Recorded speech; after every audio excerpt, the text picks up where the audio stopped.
Welcome to the Elijah Rising podcast. Elijah Rising is an organization empowering women recovering from sexual exploitation. This episode is going to help you become more aware about the issue of sex trafficking and inspire you to take action.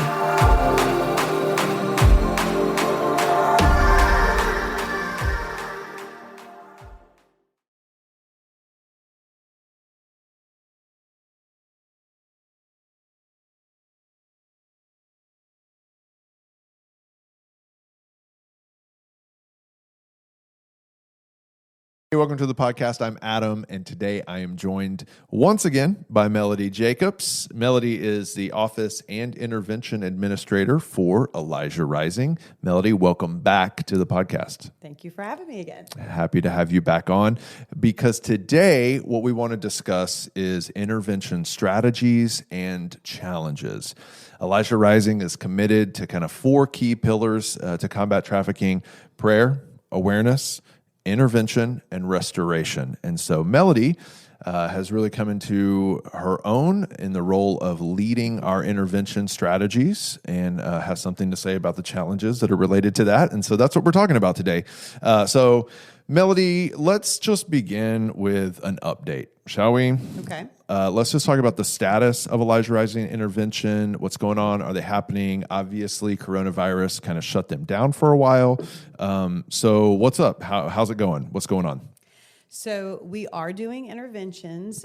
We are moving at a slower pace in build out again. Sure. Just because we want to keep the ladies we encounter safe, and we want to also keep our volunteers safe. So we're not in a rush. We want to do this with excellence. So we are slowly building out interventions. Okay. Yeah. And so what else is happening in terms of that build out that you're talking about, and just taking the opportunities to revitalize that, and kind of what's the goal there? So we have taken this time, and we're really excited because we are wanting to build and launch this new platform of training. Yeah. You know, we've had training in the past that begins Sure. as soon as you're at that intervention, we have that bit of training, and then there's definitely the hands-on training. But we really have noticed that there is a need and a want for more training before you even step foot at an intervention. Yeah. And so we've taken this opportunity, and that God has given us to build an orientation, an overview, so like a volunteer can sign up for that first and be at that meeting, meet us. We get to meet you, and then starts the journey of the volunteer training into the various lanes that Elijah Rising has for volunteers. So you would be able to be a part of an orientation meeting, a volunteer orientation meeting. Okay. And then from there, you could find one of the areas, say like you want to volunteer with our interventions. Then you would have a training track that you can follow.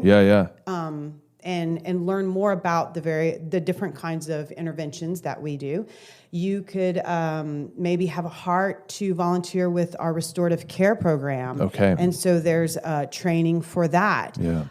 Maybe you want to be a volunteer who helps us with general duties and general services, like setting up a computer lab or stuffing 1 million envelopes. Yeah, that happens. It's a huge need.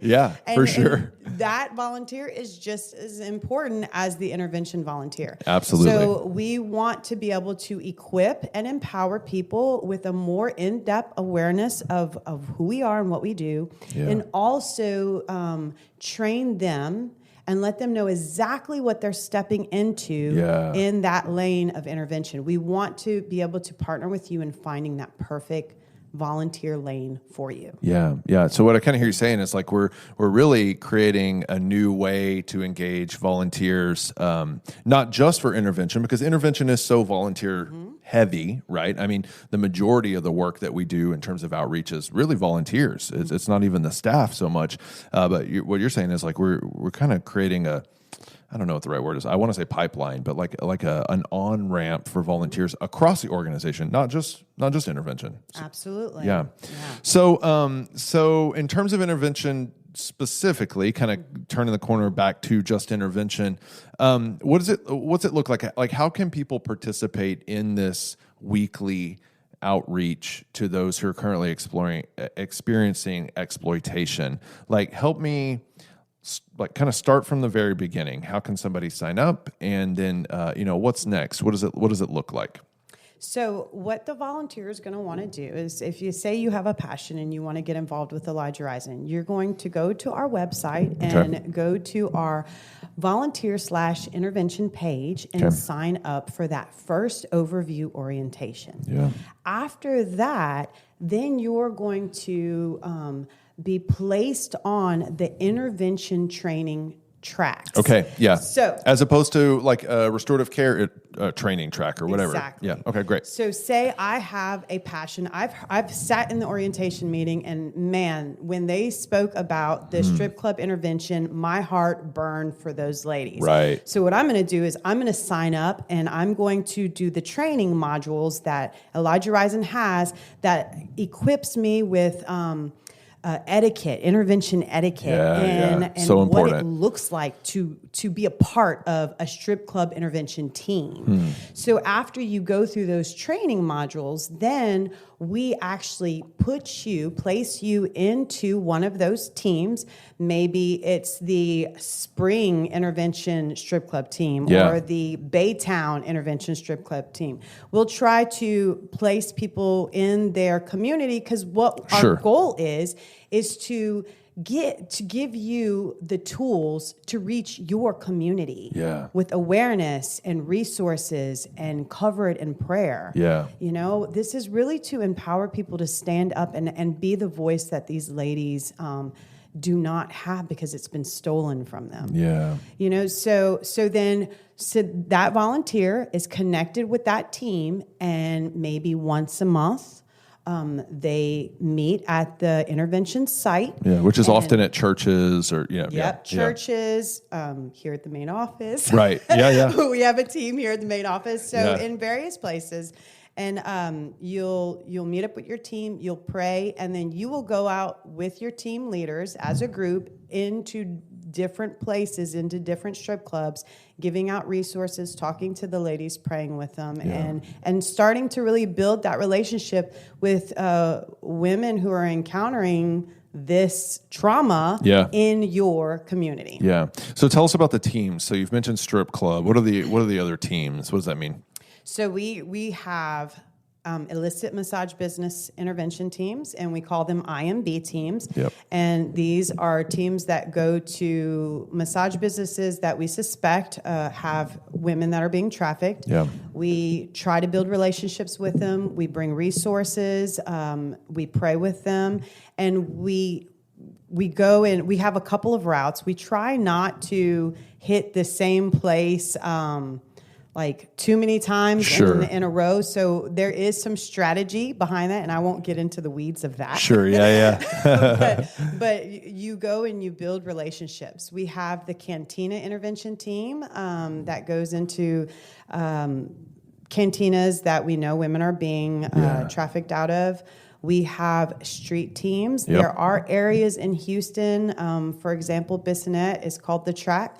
There are multiple areas in Houston that women are being prostituted. Yeah. So we have teams that are targeting those areas and are there building relationships with those women. Yeah. So I think, one of the questions we get kind of often is how do you know where these places are, right? I'm often asked, wow, you go out, like you meet them where they are? Like, how do you know they're there? So you organize teams of volunteers literally every week to go to hundreds of different locations. How do you know where you're going? Sure, that's a great question. And it's a valid question, Yeah. too, because are we doing this in vain? Are we spinning our wheels? No, we are not.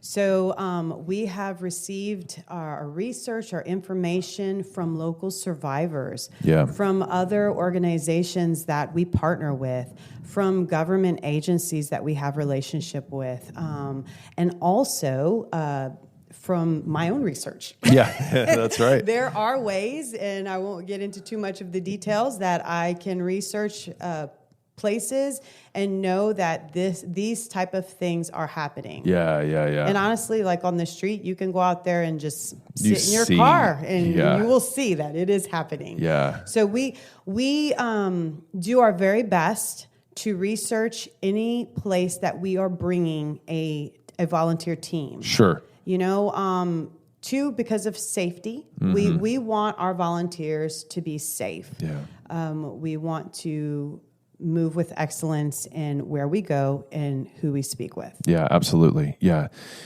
Yeah, and that's so important, right? I mean, because that is a question we get often too. Is like, hey, you know, we know you do intervention, but like that seems crazy and that seems unsafe, you know. But the truth is, I mean, I've been doing this work for a decade, right? And so it's like I've been on more interventions than I can possibly count.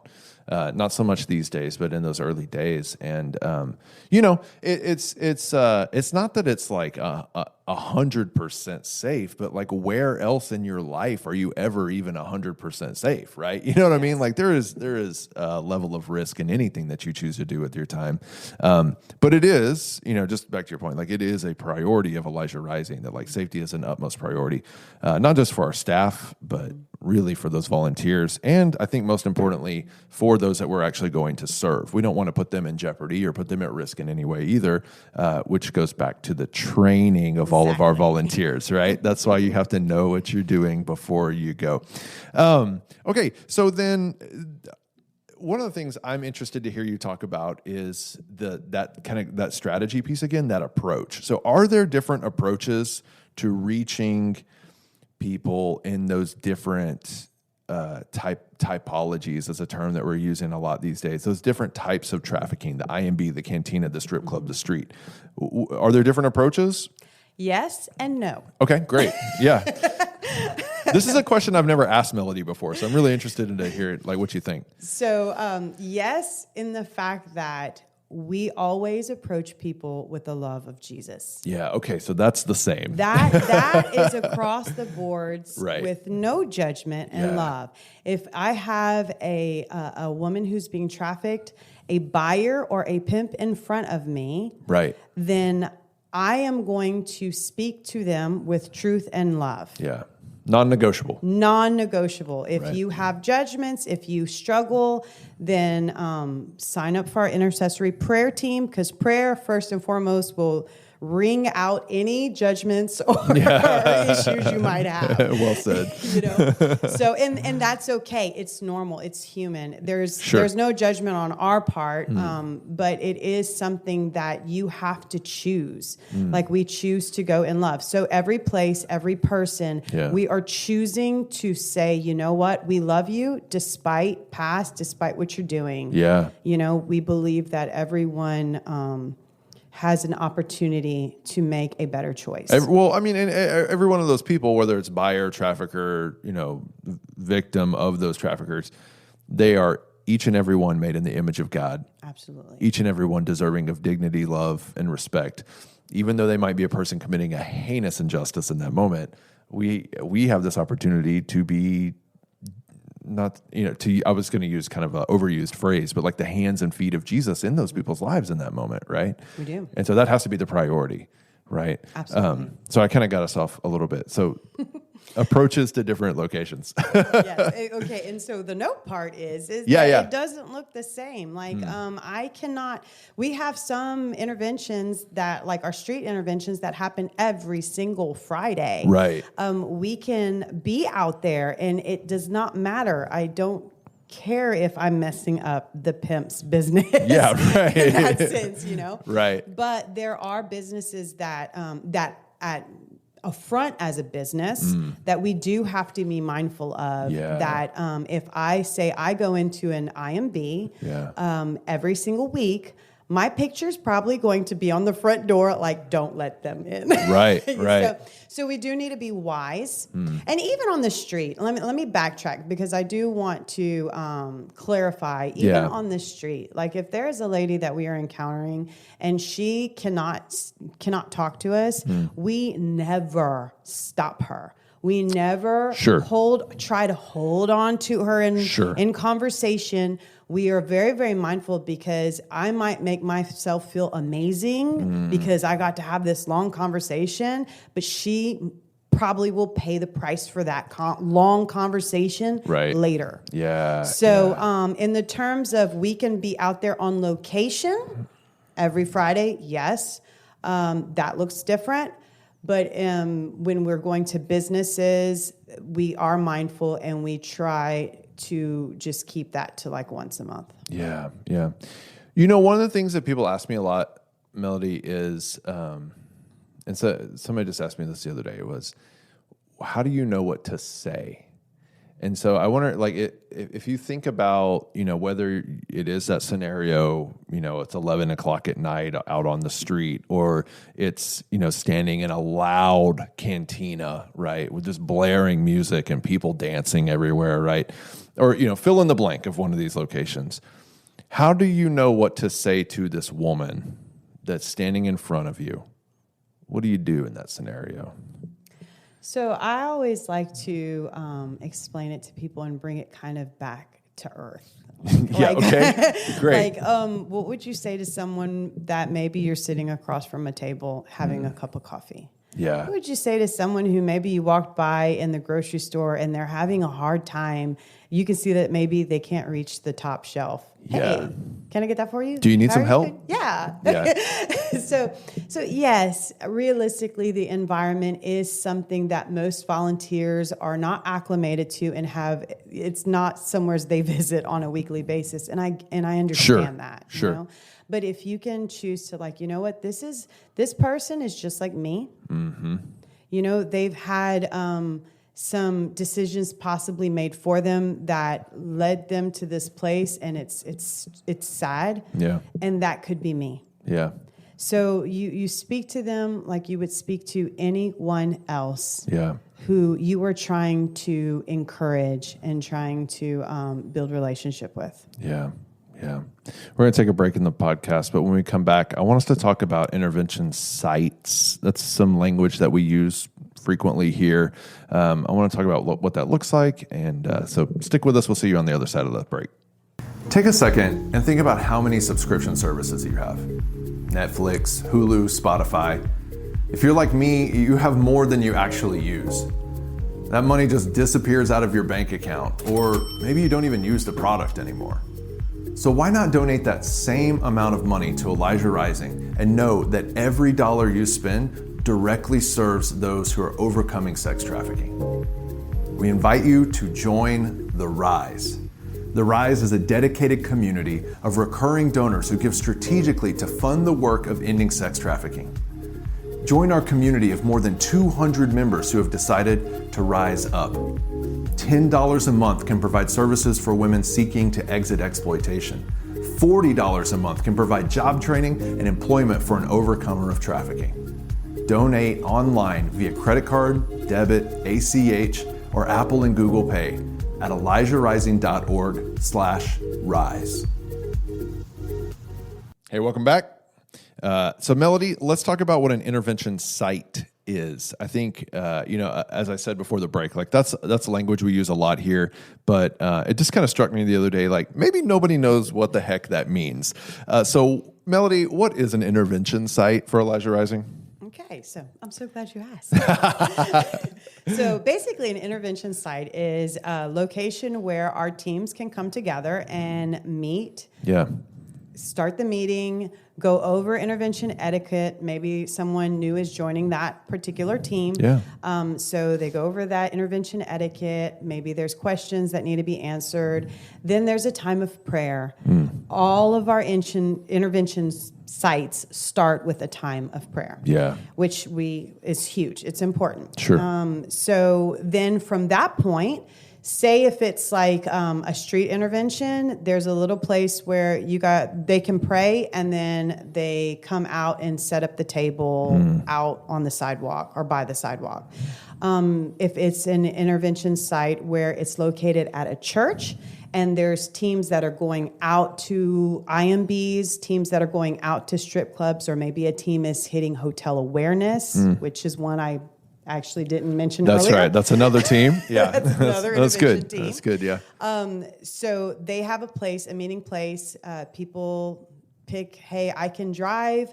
The team jumps in that car and they go and visit the pre-designated sites. Right. And then at the end of the night, they come back. Everybody collects. Testimonies are told. We gather the notes and we pray out. Yeah. And everybody goes home. So that's an intervention site. Yeah, so it's kind of like it's the rally point, right? I mean, it's like where you do the briefing, so to speak, before you. It's like the strategy of the strategy before you go out. So okay. So like let's say hypothetically somebody is watching me right now, watching you speak right now, or listening to us in their car, and they're thinking, well, maybe I want to do that. So what does it look like to launch an intervention site? What would that mean? Do we just get to pick that? Is that like an Elijah Rising thing? Or are we waiting for people, for churches, for community groups to come to us and say, hey, we volunteer, like, let us go? What does it look like? So launching an intervention site, becoming a site leader, that is a person who is literally overseeing that intervention site and overseeing the teams that go out, looks like a whole lot of passion. Okay. A whole lot of excellence and a whole lot of diligence. That's a lot. That's a lot. It is Okay. a lot. A lot. But you really have to have a passion for it because you are overseeing and leading this, and it is vitally important.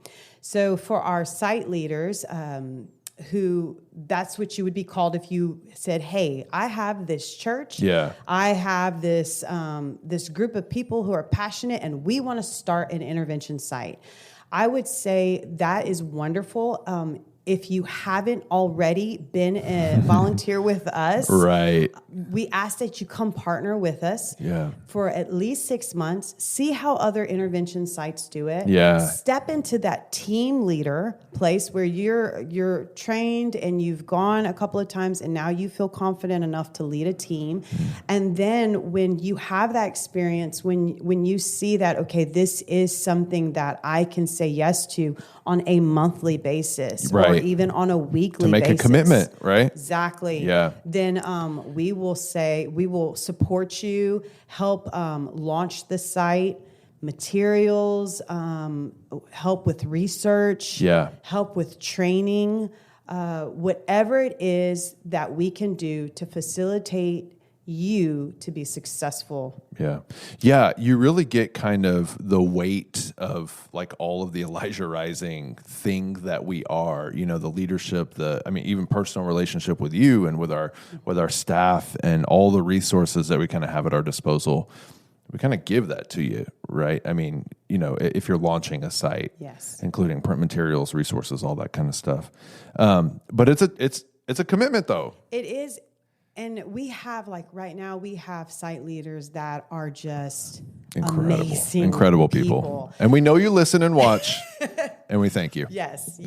Absolutely love our site leaders. Couldn't do it without them. Not at all. Yeah. There's no way. Yeah. But that's another thing too, is that we want people who want to take ownership. Yeah. Like our site leaders take ownership of their locations and their interventions, and they stay in contact with their team leaders. Yeah. So we're just there to say we want to partner with you and be that place of support. Yeah. So that's what it looks like. Yeah, because it's taking ownership of your own. It's not just like leading volunteers and doing good work, but it's really like owning your own neighborhood in a way, right? Yes. It's like that next level of saying, not in my city, and just and you take ownership of your space. So let's kind of shift the conversation. Okay. Let's start talking about challenges, because we kind of walked through the strategies.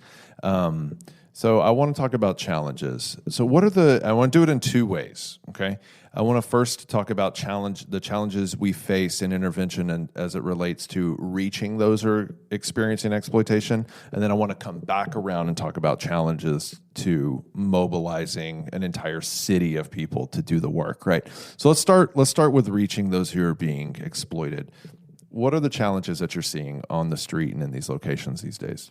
The top challenge is building trust. Oh, okay. And that is across the boards. Yeah. So you're trying to reach someone who has just been traumatized, Sure. who has been let down and deceived multiple times, probably from even childhood. Yeah. And so it is definitely a hurdle that is not for the faint of heart. Like you really have to have that second, I like to call it the second mile character within you. Like you have to be able to walk the second mile with people. That's so good. You can't look at people as projects. Right. That's just as bad as looking at them as objects. Yeah, that's true. That's so true. This is a person. This is a potential relationship in your life for life. So that is the hurdle. And those who look at people as people and have the heart for them, I have seen them run past the second mile. Yeah, that's well said. Our intervention coordinator, Bob, Yeah. he's far surpassed the second mile. We can't count the number of miles Bob has run. Yeah. So to have that kind of heart, you Yeah. know, is key to the intervention volunteer. Yeah. And so good. and we have seen success. We have seen we have testimony upon testimony of it taking time, but that trust, that bridge of trust being built. Yeah. So it's worth it. Yeah. Yeah, I know just from, keeping up with the work that you're doing, like there are some women that you're going to reach out to speak with 3, 4, 5, 6 untold number of times, and it's all worth it, right? Absolutely. I mean, and building that trust. And I've heard you say even on this podcast before, like it's about relationship, it's about trust, it's about that love that they know without a shadow of a doubt that when they see Melody on the street or walk through the front door, or Bob or whoever the volunteer is, that there's no shadow of doubt that is a trustworthy person who sees them, hears them, and loves them, and has resource for them, right? I mean, that's the goal. Yes. Yeah. Yes. So, and maybe we kind of already jumped into the second part of that question, but so what are the greatest challenges to mobilizing people to join intervention teams? So I would say commitment and faithfulness to staying and being in that place of the second mile. Not too long ago, we had a lady who was a pimp, and she was speaking to another lady who was being prostituted, and we were speaking to that lady as well. And the pimp said, hey, you can't trust those church people. They can't help you. They couldn't help me. They can't help you. Oh, wow. Interesting. Yeah. And it broke my heart because it's like, I'm not even mad, not even mad by that. Sure. But it makes me sit back and start to think like, okay, what church people let her down? Yeah. Yeah. Who walked away from her? Who saw her as that project and then gave up because there wasn't a fast change, or maybe they helped her and then they saw her again on the street, which does happen. That does happen. So we really want that, and that too, going back to the training, we really want to train our volunteers, not in just like, hey, pray with your eyes open. Yeah, right. Stay 2 by 2. The very things basics. that keep you safe. Yeah. But also, this is the heart condition that you need to constantly be in a place of prayer about, and allowing the Lord to refine in you, because it is always a maturing. You're always going to mature in that. Melody, thanks so much for your work, and thanks for taking the time to share with us today. But before we go, is there anything that we missed, and how can people find out more and even join an intervention team? Sure. So our greatest need right now is for site leaders and team leaders. Okay. So if like we talked about, if you're watching this and you're like, man, I would love to launch an intervention site, please reach out. Reach out to me. And also maybe you were like one of those constantly signing up for interventions pre-COVID people that we absolutely love, and you want to level up. Yeah. You know, and become a team leader. Yeah, we want you back. We want you back. Yeah. You know, one team leader can oversee 6 new intervention volunteers. Yeah. And so our need there is pretty great. We need those seasoned volunteers from pre-COVID time to step into that place of leadership. Yeah. If you are interested, if maybe you haven't volunteered before and you want to begin this journey of intervention, I say go to the website, go to that intervention/volunteer page, sign up, and we will start you on that track. Yep. So those are the ways. And if you have any questions, feel free to email me at admin@ElijahRising.org. Yeah. And the website, you know it. You've heard it a million times, ElijahRising.org. Melody is admin, ADMIN, @ElijahRising.org. We really do want you back. If you were formerly volunteering with us pre-COVID, and if you're interested in trying it for the first time, this is the person you'll be working with. Hopefully you have come to know and love her the way that we have. And so let us know and join us. And we'll see you on the next episode of the Elijah Rising podcast. Thank you for joining us today for this episode.